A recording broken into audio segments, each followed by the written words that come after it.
Assalamualaikum warahmatullahi wabarakatuh. Selamat pagi dan salam pramuka. Yang terhormat kakak pembina serta adik-adikku sekalian yang saya banggakan, alhamdulillah puji syukur kita panjatkan kehadirat Ilahi Robi yang pada kesempatan berbahagia ini kita masih dipertemukan kembali dalam suasana berbahagia dalam kegiatan kepramukaan untuk SMP Harapan Srogol tahun pelajaran 2020-2021. Adik-adikku sekalian, 3 hari kemarin kalian sudah menuntaskan kegiatan MPLS masa pengenalan lingkungan sekolah.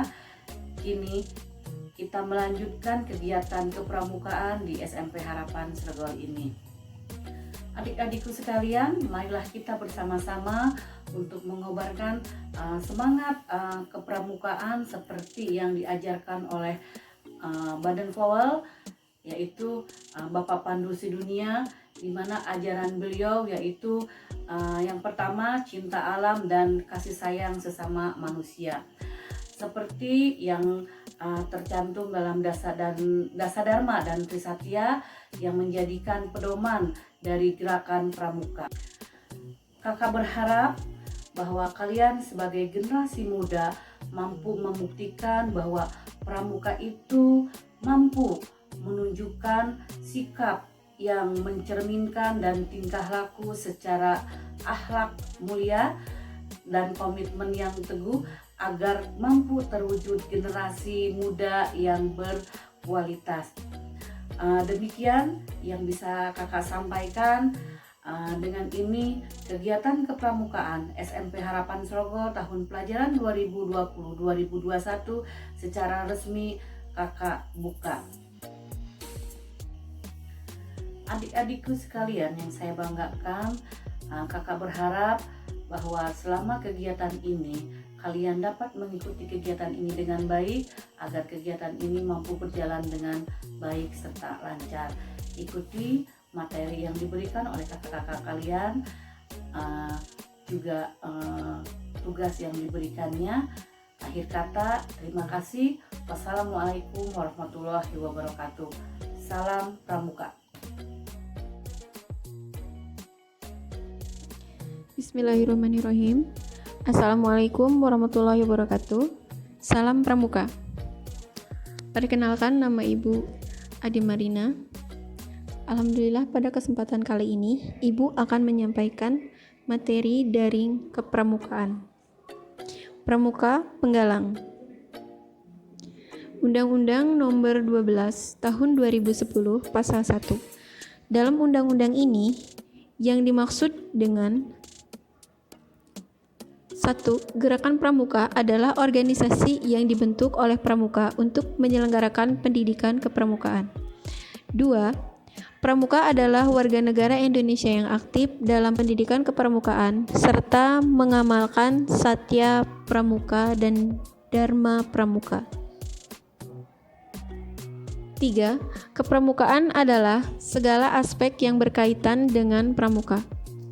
4.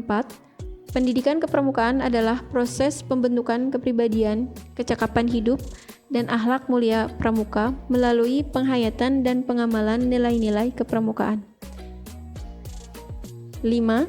Gugus Depan adalah satuan pendidikan dan satuan organisasi terdepan penyelenggaraan pendidikan kepramukaan. Dari Undang-Undang Nomor 12 Tahun 2014 dapat diterangkan beberapa hal penting. Gerakan Pramuka adalah organisasi yang dibentuk oleh pramuka untuk menyelenggarakan pendidikan kepramukaan. Pramuka adalah warga negara Indonesia yang aktif dalam pendidikan kepramukaan serta mengamalkan Satya Pramuka dan Dharma Pramuka. Kepramukaan adalah segala aspek yang berkaitan dengan pramuka. Pendidikan kepramukaan adalah proses pembentukan kepribadian, kecakapan hidup, dan akhlak mulia pramuka melalui penghayatan dan pengamalan nilai-nilai kepramukaan. Gugus Depan adalah satuan pendidikan dan satuan organisasi terdepan penyelenggaraan pendidikan kepramukaan. Pramuka dan pendidikan karakter. Pendidikan kepramukaan sangatlah sesuai dengan pembangunan karakter bangsa Indonesia. Pramuka Pramuka berperan aktif dan berpengaruh besar dalam suksesnya pendidikan karakter bagi generasi muda. Pendidikan kepramukaan adalah proses pembentukan kepribadian, kecakapan hidup, dan akhlak mulia pramuka. Melalui penghayatan dan pengamalan nilai-nilai kepramukaan. Pendidikan karakter adalah proses pendidikan yang bermaksud untuk menanamkan nilai-nilai yang baik seperti agama, etika, budi pekerti, kesopanan, dan kedisiplinan. Empat pilar pendidikan karakter. Menurut UNESCO,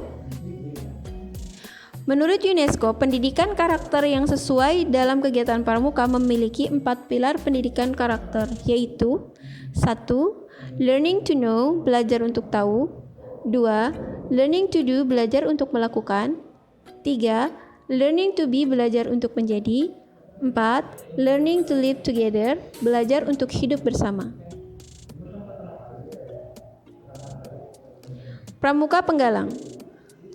Penggalang adalah sebuah golongan setelah pramuka siaga. Anggota pramuka penggalang berusia dari 11 sampai 15 tahun. Disebut pramuka penggalang karena sesuai dengan kiasan pada masa penggalangan perjuangan bangsa Indonesia, yaitu ketika rakyat Indonesia menggalang dan mempersatukan dirinya untuk mencapai kemerdekaan dengan adanya peristiwa bersejarah, yaitu Kongres Para Pemuda Indonesia yang dikenal dengan Sumpah Pemuda pada tahun 1928.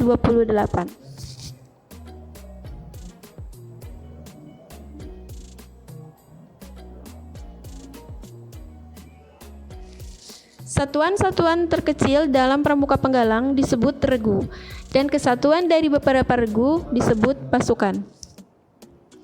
Setiap regu beranggotakan 5-10 orang pramuka penggalang dan dipimpin oleh seorang pemimpin regu atau pinru yang dipilih oleh anggota regu itu sendiri. Masing-masing pemimpin regu ini nanti akan memilih satu orang dari mereka yang akan menjadi pemimpin regu utama yang disebut pratama.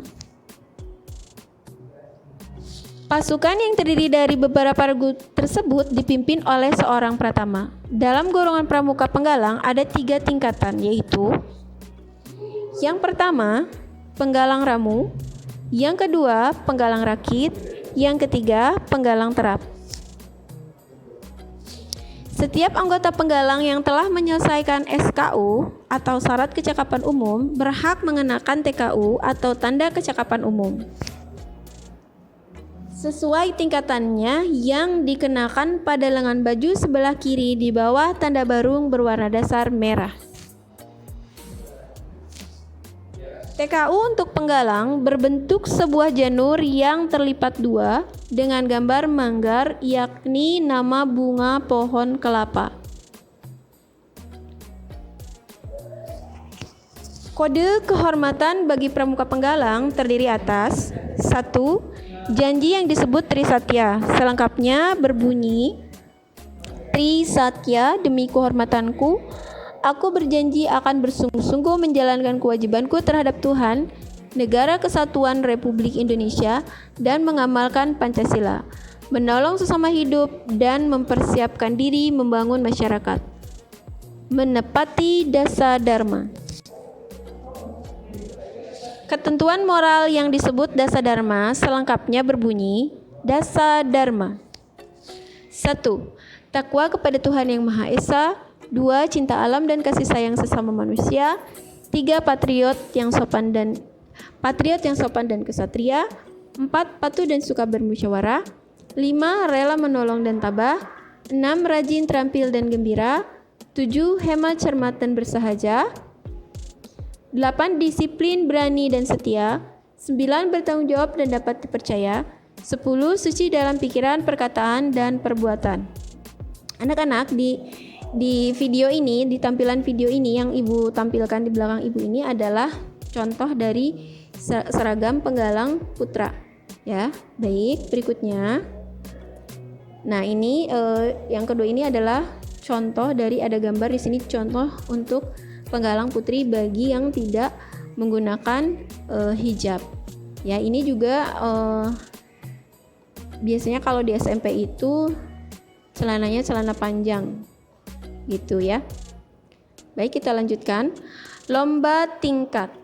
Lomba tingkat atau LT adalah pertemuan pramuka penggalang dalam bentuk perlombaan berregu atau perorangan atas nama regu yang mempertandingkan sejumlah keterampilan.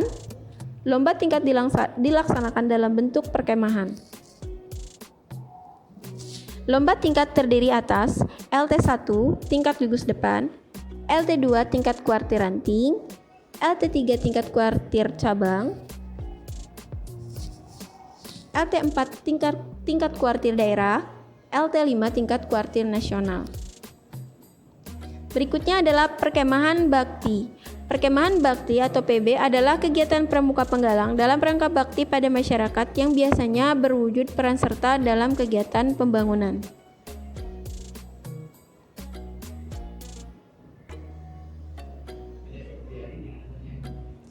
Berikutnya adalah Dian Pindru. Gladian Pimpinan Regu. Dian Pindru adalah kegiatan pramuka penggalang bagi pemimpin regu utama atau pratama, pemimpin regu atau pindru, dan wakil pemimpin regu atau wapindru yang bertujuan memberikan pengetahuan di bidang manajerial dan kepemimpinan. Dian Pindru diselenggarakan oleh gugus depan, kuartir ranting, atau kuartir cabang. Berikutnya adalah perkemahan. Perkemahan adalah pertemuan pramuka penggalang yang diselenggarakan secara reguler untuk mengevaluasi hasil latihan di gugus depan dalam satu periode serta perkemahan pelantikan penggalang baru. Perkemahan kenaikan tingkat dari penggalang ramu ke penggalang rakit atau dari penggalang rakit ke penggalang terap. Perkemahan Sabtu Minggu atau persami. Perkemahan Jumat Sabtu Minggu atau perjusami. Perkemahan hari libur dan sejenisnya. Perkemahan hari libur dan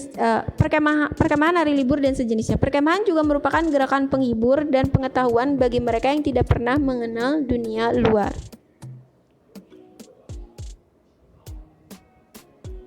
Berikutnya adalah forum penggalang. Forum penggalang adalah pertemuan pramuka penggalang yang untuk mengkaji suatu permasalahan dan merumuskan hasil kajian serta memecahkan masalah secara bersama. Inti dari kegiatan ini adalah untuk pengenalan demokratisasi dan pembelajaran metode pemecahan masalah sebagai modal bagi para pramuka penggalang di masa yang akan datang. Penjelajahan adalah pertemuan pramuka penggalang berbentuk penjelajahan dalam rangka mengaplikasikan pengetahuan tentang ilmu medan, peta, kompas, dan survival. Baik anak-anak, terima kasih atas perhatiannya. Semoga materi yang Ibu sampaikan bermanfaat. Stay at home, stay safe. Semoga kita selalu sehat dan selalu berada dalam lindungan Allah. Sekali lagi terima kasih atas perhatiannya. Wassalamualaikum warahmatullahi wabarakatuh. Salam Pramuka.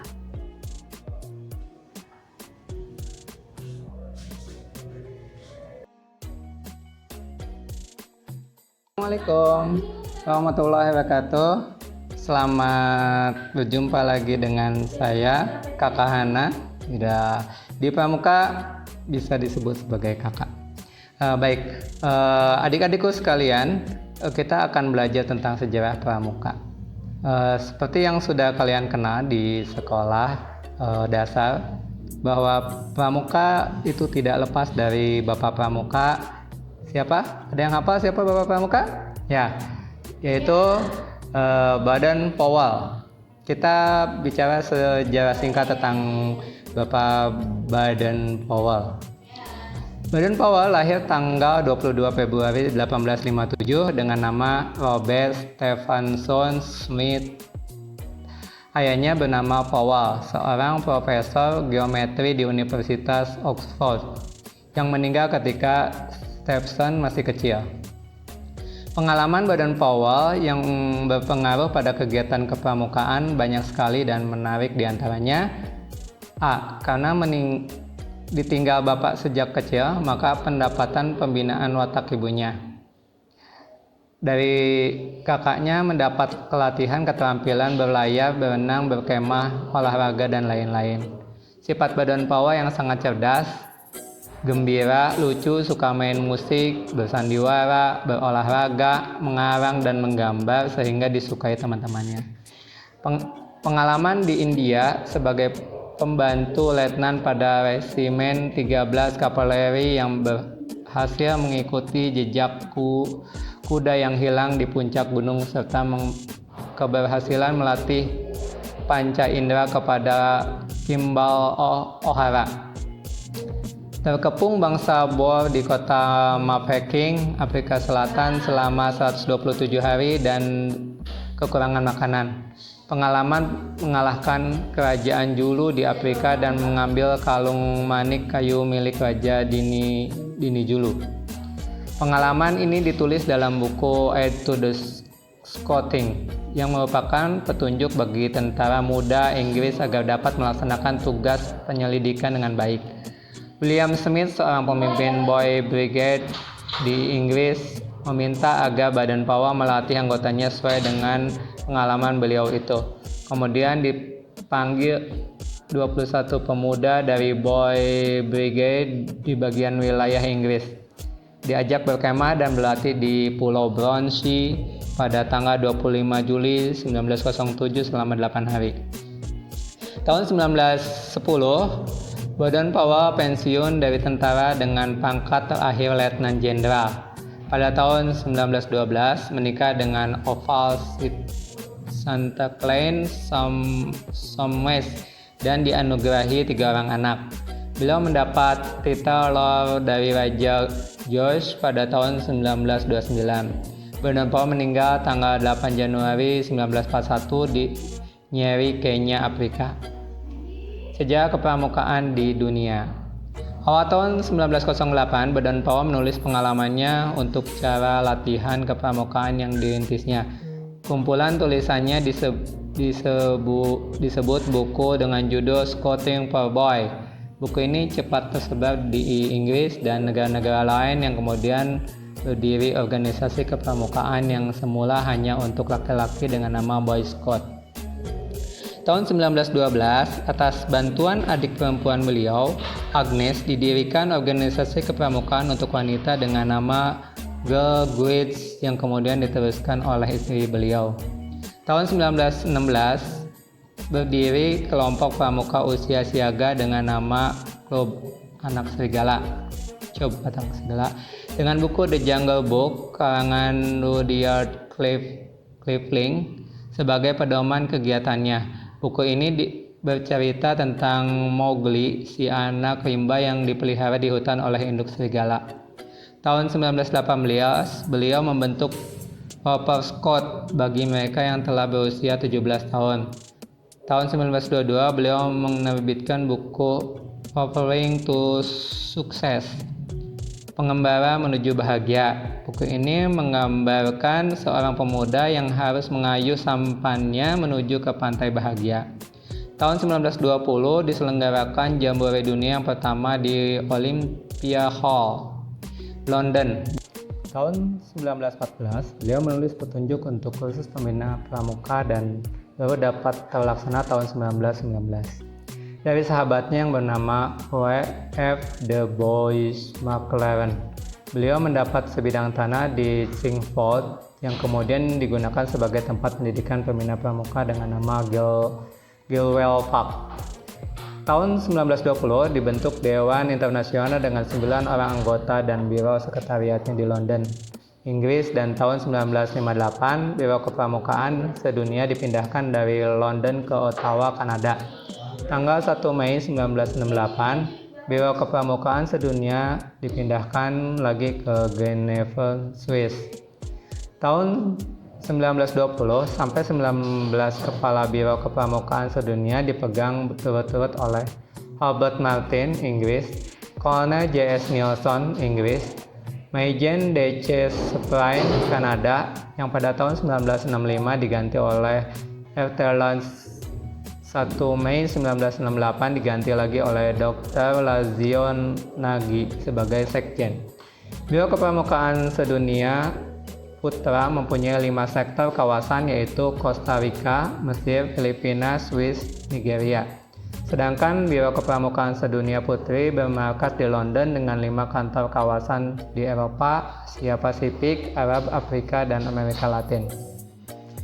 Sejarah singkat gerakan pramuka. Gagasan Baden Powell yang cemerlang dan menarik itu akhirnya menyebar ke berbagai negara termasuk Nederland atau Belanda dengan nama Panvinder. Oleh orang Belanda, gagasan itu dibawa ke Indonesia dan didirikan organisasi oleh orang Belanda di Indonesia dengan nama Nederland Insider Padrivers atau Pederizing, Persatuan Pandu-Pandu Hindia Belanda. Oleh pimpinan-pimpinan gerakan nasional dibentuk organisasi kepanduan yang bertujuan untuk membentuk manusia Indonesia yang baik dan menjadi kader pergerakan nasional. Sehingga muncul bermacam-macam organisasi kepanduan antara lain JVO, JJP, Nativizi, Siap, HW. Dengan adanya larangan pemerintah Hindia Belanda menggunakan istilah Pederizing, maka Kiai Haji Agus Salim menggunakan nama Pandu atau Kepanduan. Dengan meningkatnya kesadaran nasional setelah Sumpah Pemuda, maka pada tahun 1930, organisasi kepanduan seperti IPO, kemudian tahun 1931, pembentukan PAPI, Persatuan Antar Pandu Indonesia, yang berubah menjadi BPPKI, Badan Pusat Persaudaraan Kepanduan Indonesia pada tahun 1938. Pada waktu pendudukan Jepang, kepanduan di Indonesia dilarang sehingga tokoh pandu banyak yang masuk ke Ibodan, Sainendan, dan Peta. Setelah tokoh proklamasi kemerdekaan dibentuklah Pandu Rakyat Indonesia pada tanggal 28 Desember 1945 di Salah sebagai satu-satunya organisasi kepanduan. Sekitar tahun 1961, kepanduan Indonesia berpecah menjadi 100 organisasi kepanduan yang terhimpun dalam 3 federasi organisasi, yaitu IPINDO berdiri 13 September 1951, PAPINDO pada tahun 1954, dan PKPI. Menyadari kelemahan yang ada, maka ketiga federasi melebur menjadi satu dengan nama Perkapindo, Persatuan Kepanduan Indonesia. Karena masih adanya rasa golongan yang tinggi membuat Perkapindo masih lemah. Kelemahan gerakan kepanduan Indonesia akan dipergunakan oleh pihak komunis agar menjadi gerakan pionir muda seperti yang terdapat di negara komunis. Akan tapi kekuatan Pancasila dalam Perkapindo menentangnya, dan dengan bantuan Perdana Menteri Insinyur Juanda, maka perjuangan menghasilkan Kepres nomor 238 tahun 1961 tentang gerakan pramuka yang pada tanggal 20 Mei 1961 ditandatangani oleh PJS Presiden RI Insinyur Juanda. Karena Presiden Soekarno sedang berkunjung ke Jepang. Di dalam Kepres ini, gerakan pramuka oleh pemerintah ditetapkan sebagai satu-satunya badan di wilayah Indonesia yang diperkenankan menyelenggarakan pendidikan kepramukaan, sehingga organisasi lain yang menyerupai dan sama sifatnya dengan gerakan pramuka dilarang keberadaannya. Perkembangan gerakan pramuka. Ketentuan dalam anggaran dasar gerakan pramuka tentang prinsip-prinsip dasar metodik pendidikan kepramukaan yang pelaksanaannya seperti tersebut di atas ternyata banyak membawa perubahan sehingga pramuka mampu mengembangkan kegiatannya. Gerakan pramuka ternyata lebih kuat organisasinya dan cepat berkembang dari kota ke desa. Kemajuan gerakan pramuka akibat dari sistem majelis pembimbing yang menjalankan di setiap tingkat dari tingkat nasional sampai tingkat gugus depan. Mengingat kira-kira 80% penduduk Indonesia tinggal di pedesaan dan 75% adalah petani, maka tahun 1961 Kuarnas Gerakan Pramuka menganjurkan supaya para pramuka mengadakan kegiatan di bidang pembangunan desa. Pelaksanaan anjuran ini terutama di Jawa Tengah, Yogyakarta, Jawa Timur, dan Jawa Barat menarik perhatian pemimpin masyarakat. Maka tahun 1966, Menteri Pertanian dan Ketua Kooperatif Nasional mengeluarkan instruksi bersama membentuk Satuan Karya Taruna Bumi. Kemudian diikuti munculnya Saka, Bayangkara, Dirgantara, dan Bahari. Untuk menghadapi problema sosial yang muncul, maka pada tahun 1970, Menteri Transmigrasi dan Koperasi bersama dengan Kakwarnas mengeluarkan instruksi bersama tentang partisipasi gerakan pramuka di dalam penyelenggaraan transmigrasi dan koperasi. Kemudian perkembangan gerakan pramuka dilanjutkan dengan berbagai kerjasama untuk meningkatkan kegiatan dan membangun bangsa dengan berbagai instansi terkait. Kelahiran Gerakan Pramuka. Gerakan Pramuka ditandai dengan serangkaian peristiwa yang saling terkait, yaitu 1. Pidato Presiden Mandataris MPRS di hadapan para tokoh dan pemimpin yang mewakili organisasi kepanduan yang berada di Indonesia pada tanggal 9 Maret 1961 di Istana Negara. Peristiwa ini kemudian disebut sebagai Hari Tunas Gerakan Pramuka. Diterbitkannya Keputusan Presiden nomor 238 tahun 1961 tanggal 20 Mei 1961 tentang Gerakan Pramuka yang menetapkan Gerakan Pramuka sebagai satu-satunya organisasi kepanduan yang ditugaskan menyelenggarakan pendidikan kepanduan bagi anak-anak dan pemuda Indonesia, serta mengesahkan anggaran dasar Gerakan Pramuka yang dijadikan pedoman, petunjuk, dan pegangan bagi para pengelola Gerakan Pramuka dalam menjalankan tugasnya. Tanggal 20 Mei adalah Hari Kebangkitan Nasional. Namun bagi Gerakan Pramuka memiliki arti khusus dan merupakan tongkat sejarah untuk pendidikan di lingkungan. Ketiga peristiwa ini kemudian disebut sebagai Hari Permulaan Tahun Kerja. Pernyataan para wakil organisasi kepanduan di Indonesia yang dengan ikhlas meleburkan diri ke dalam organisasi Gerakan Pramuka dilakukan di Istana Olahraga Senayan pada tanggal 30 Juli 1961. Peristiwa ini kemudian disebut sebagai Hari Ikrar Gerakan Pramuka.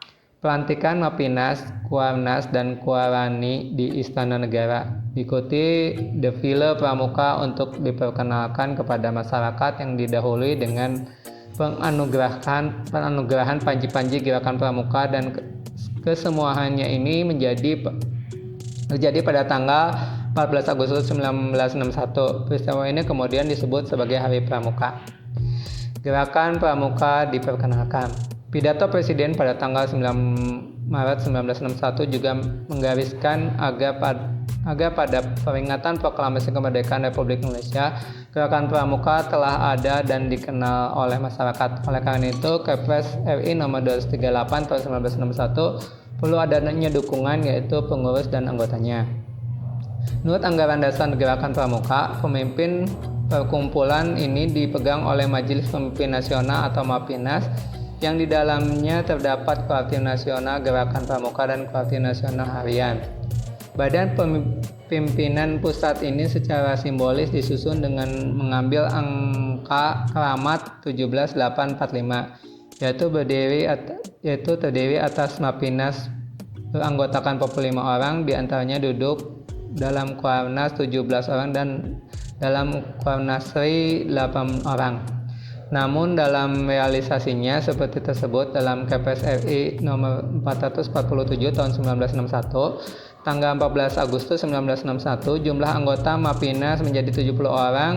Dengan rincian dari 70 anggota itu 17 orang diantaranya sebagai anggota Kuarnas dan 8 orang diantara anggota Kuarnas ini menjadi anggota Kuamari. Mapinas diketuai oleh Dr. Insinyur Soekarno, Presiden RI, dengan Wakil Ketua Sri Sultan Hamengkubuwono ke-9 dan Wakil Ketua kedua Brigjen TNI Dr. Andes A. Aji Saleh. Sementara itu dalam Kuarnas, Sri Sultan Hamengkubuwono ke-9 menjabat Ketua dan Brigjen TNI Dr. Andes Aji Saleh sebagai Wakil Ketua merangkap Ketua Kuarnari. Gerakan Pramuka secara resmi diperkenalkan kepada seluruh rakyat Indonesia pada tanggal 14 Agustus 1961, bukan saja di ibu kota Jakarta tapi juga di tempat yang penting di Indonesia. Di Jakarta, sekitar 1.000 anggota Gerakan Pramuka mengadakan apel besar yang diikuti dengan pawai pembangunan dan defile di depan Presiden dan berkeliling Jakarta. Sebelum kegiatan pawai defile, Presiden melantik anggota Mapines, Kuarnas, dan Kuarnari di Istana Negara dan menyampaikan anugerah tanda penghargaan dan kehormatan berupa Panji Gerakan Kepanduan Nasional Indonesia Kepres nomor 448 tahun 1961 yang diterimakan kepada Ketua Kooperatif Nasional Sri Sultan Hamengkubuwono IX sesaat sebelum pawai defile dimulai. Peristiwa perkenalan tanggal 14 Agustus 1961 ini kemudian dilakukan sebagai Hari Pramuka yang setiap tahun diperingati oleh seluruh jajaran dan anggota Gerakan Pramuka. Makna seragam Pramuka. Seragam Pramuka berwarna coklat tua dan coklat muda, terus tangan lehernya berwarna merah putih. Para pendahulu kita masih memilih warna-warna tersebut bukan tanpa maksud dan alasan, namun pada sebuah cerita yang mengandung makna dan menjadi cita-cita yang ingin dibangun. Agar seseorang yang mengenakan seragam pramuka ini menjadi seorang pandu yang memiliki pribadi kesatria, menjadi generasi muda penerus perjuangan bangsa dan setiap orang bangga mengenakannya. Coklat tua adalah warna tanah Indonesia, coklat muda adalah warna air yang mengaliri tanah-tanah Indonesia, dan merah putih adalah kibaran bendera Indonesia, sehingga seseorang pramuka digambarkan sebagai seorang pandu yang berpijak di atas tanah air Indonesia yang selalu siap sedia untuk membela dan mempertahankan agar sang merah putih tetap berkibar di bumi Nusantara. Warna coklat adalah pakaian yang juga digunakan para pejuang di masa kemerdekaan. Coklat adalah warna yang penuh kenangan betapa giginya para pendahulu kita memjuangkan kemerdekaan Indonesia. Betapa banyak nyawa dan harta yang telah dikorbankan untuk mempertahankan kibaran bendera merah putih di bumi Nusantara ini. Begitu besarnya jasa mereka mewujudkan kemerdekaan Indonesia. Oleh karena itu, kita para pemuda pramuka yang mengenakan seragam ini harus selalu mengingat betapa besar perjuangan dan pengorbanan yang telah diberikan para pejuang bangsa, dan senantiasa memberikan penghormatan kepada jasa mereka dengan terus berlatih membina diri kita menjadi pribadi yang tangguh bermoral utama. Terima kasih. Kiranya itu yang dapat disampaikan tentang sejarah pramuka. Mudah-mudahan kalian bisa menjadi anggota pramuka yang baik. Salam pramuka.